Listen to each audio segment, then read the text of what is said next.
পারুল, পারুল, পারুল, ওই পারুল। রাত 1টা বাজে। আমি আমার মেয়েকে খুঁজছি। বান্ধবীর জন্মদিন বলে সেই সকালে বেরিয়েছিল, এখনো ফেরেনি। যত সময় যাচ্ছে ততই যেন দুশ্চিন্তা আরো বেড়ে চলছে। কি করি, কোথায় খুঁজি, কিছুই ভেবে পাচ্ছি না।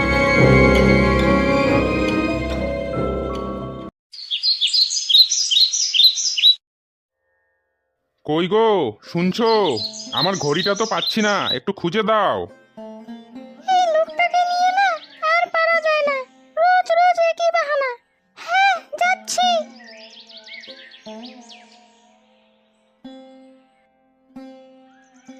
তুমিও না পারো সত্যি। এত বড় স্কুলের একজন শিক্ষক অবশ্য একটা ঘড়ি সামলে রাখতে পারে না। আহা, পারি না কেন বটে, অবশ্যই পারি। কিন্তু ওই ঘড়ি খোঁজার আলে যতক্ষণ তুমি আমাকে রাগ করে দু একটা কথা না বলো, ততক্ষণ তো আমার দিনে শুরু হয় না গো। আচ্ছা, যাকগে ওসব কথা। পারুল কোথায় গো?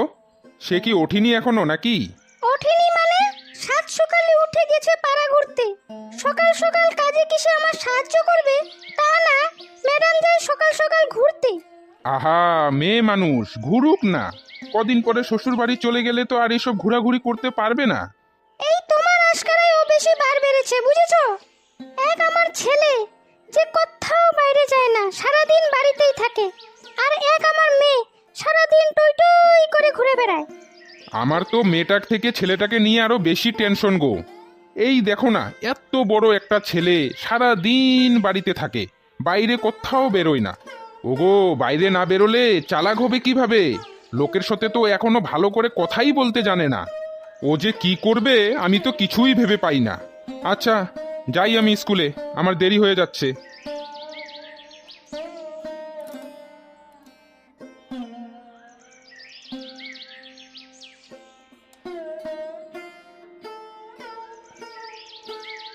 আরে পারুল, কি ব্যাপার, কেমন আছিস? এই তো মাসিমা, ভালোই আছি।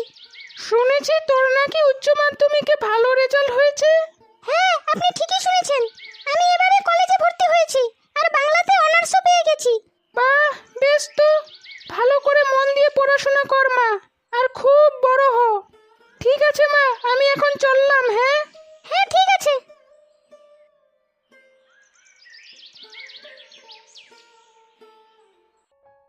কি গো, দিন দিন মেয়েটা বড় হচ্ছে, তার বিয়ের কথা ভেবেছো কিছু? মা, আমি বিয়ে করব না। তো বিয়ে করবে না তো কি করবে শুনি? আমি আরো পড়াশোনা করব। মা, আমি পড়াশোনা করে একজন শিক্ষিকা হব আর গ্রামের গরিব বাচ্চাদের ফ্রিতে কোচিং দিব। বাবা, খুব তো সুন্দর বিচার তোমার।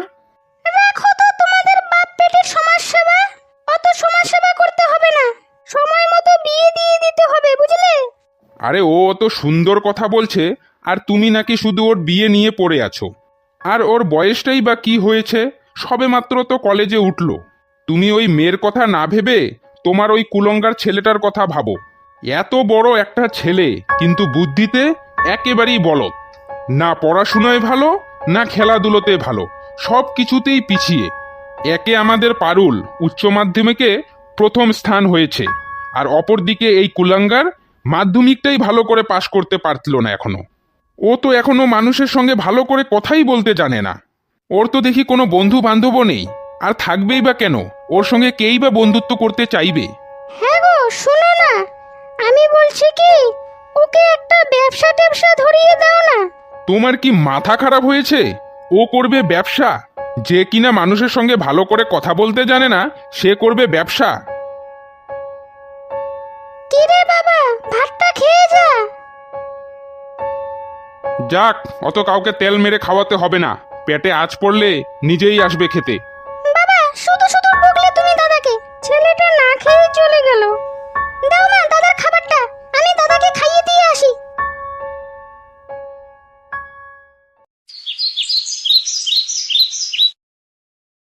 হ্যাঁ গো, ঘড়িটা পাচ্ছি না, কোথায় রেখেছো? খুঁজে দাও তাড়াতাড়ি। এই লোকটাকে নিয়ে না আর পারছি না, রোজ রোজ তার একই বাহানা। হ্যাঁ, যাচ্ছি, দাঁড়াও। এই যে নাও তোমার ঘড়ি। হ্যাঁ গো, পারুল কোথায়? ও আমায় একটা বই আনার কথা বলেছিল, ওকে একটু ডেকে দাও। ও কি এখনো আছে বাড়িতে? সাত সকালে উঠে রেডি সেডি হয়ে ও চলে গেছে রুকসারের বাড়ি। আজকে নাকি বলে রুকসারের জন্মদিন, একেবারে বিকেলে আসবে ও।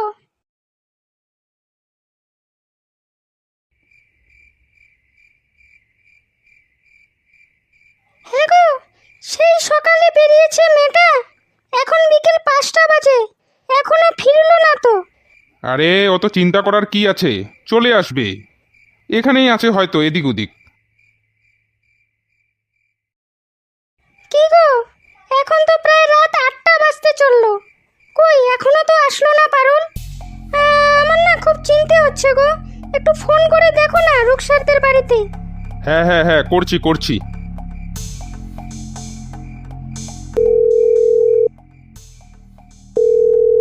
হ্যালো। হ্যালো রুকসার, আমি পারুলের বাবা বলছি। হ্যাঁ হ্যাঁ চাচা বলেন। আমি বললাম কি, পারুল কি আজকে রাতে তোমাদের ওখানেই থাকবে? চাচা পারুল তো সেই বিকেল বেলায় চলে গিয়েছে বাড়িতে।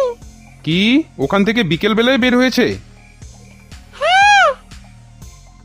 রুকসার বলছে ও বলে নাকি বিকেল বেলায় বের হয়েছে ওখান থেকে। কি, বিকেলে বের হয়েছে? ও তো এখনো ফিরলো না, তাহলে কোথায় গেল ও? ও গো, আমার খুব চিন্তা হচ্ছে গো, দেখোই না দিনকাল কত খারাপ, যুবক মেয়ে। তুমি তুমি তাড়াতাড়ি একটু যাও না, বাইরে গিয়ে দেখো তো কোথাও ও আছে নাকি। তুমি চিন্তা করো না, আমি দেখছি, বাইরে গিয়ে দেখছি।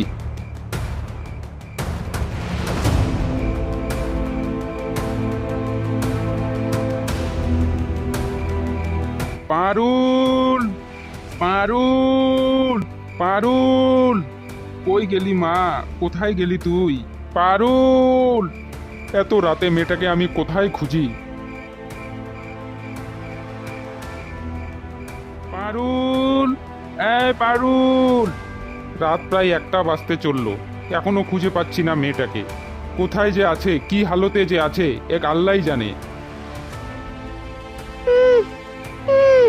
বাঁচাও, বাঁচাও আমাকে। কে কে ওখানে? পারুল, তুই?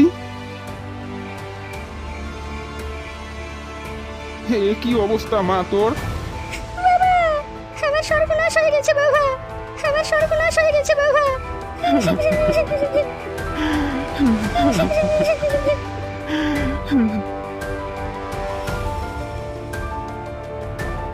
আমরা আমরা কাল সকালেই পুলিশের কাছে যাব। এদের ফাঁসি না দিয়ে আমি ছাড়ছি না। হ্যাঁ হ্যাঁ, কি কি কি কি ভেবেছে এরা? হ্যাঁ, কি ভেবেছে? কোনো দরকার নেই বাবা পুলিশের কাছে যেতে। পুলিশের কাছে গেলে আমাদেরই বদনাম হবে। আর তাছাড়া ওরা চারজনই অনেক বড়লোক বাড়ির ছেলে, আমরা ওদের সাথে পারবো না। তোর লজ্জা করে না, ভীতু ছেলে কথাকার? তুই নিজের চোখে দেখছিস না ওই 4জন মিলে তোর বোনের কি অবস্থা করেছে?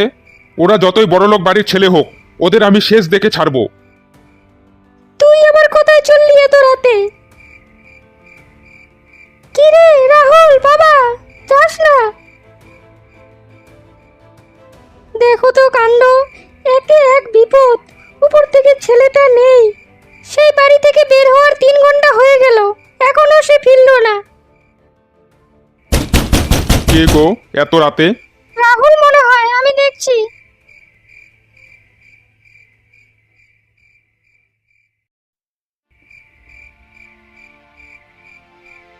কি রে রাহুল, তোর গেঞ্জিতে এত রক্ত মাখা কেন? কোথা থেকে আসলি তুই?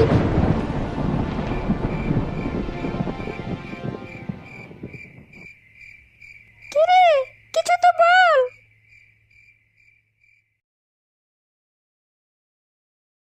আজকের তাজা খবর, নদীর ধারে 3 অজ্ঞাত ব্যক্তির লাশ পাওয়া গেছে। দেখে তো মনে হচ্ছে এখানে কেউ ওদেরকে মেরে ফেলে রেখেছে। কি হয়েছে রে মা, মনে কেন হচ্ছে কেউ চেঁচাচ্ছিস? যেন জ্যান্ত অবস্থায় তাদেরকে ব্লেড দিয়ে চিরে চিরে মেরেছে। হ্যাঁ, আপনি ঠিকই শুনেছেন, ব্লেড দিয়ে চিরে চিরে মেরেছে। 3 অজ্ঞাত ব্যক্তির লাশ। এরা কে বা কারা এখন কিন্তু এদের এভাবে শাস্তি দিল কে? তদন্ত চলছে। রাহুল, হ্যাঁ রাহুল। আজকের তাজা খবর, নদীর ধারে 3 অজ্ঞাত ব্যক্তির লাশ পাওয়া গেছে। আজকের তাজা কিন্তু খবর, দাদা, বাকি আরেকজন? নদীর ধারে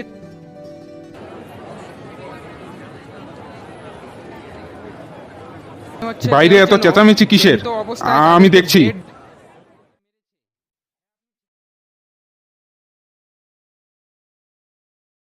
জমশেদ, এই জমশেদ, দাঁড়া দাঁড়া। কিসের এত হাল্লা চিল্লারে? আর তোরা কোথায় দৌড়চ্ছিস? আরে জসুমদা, তুমি জানো না ওই যে গ্রামে যে বট গাছটা আছে না, ওখানে কে যেন একজনকে মেরে ফাঁসিতে ঝুলিয়ে দিয়েছে। কি?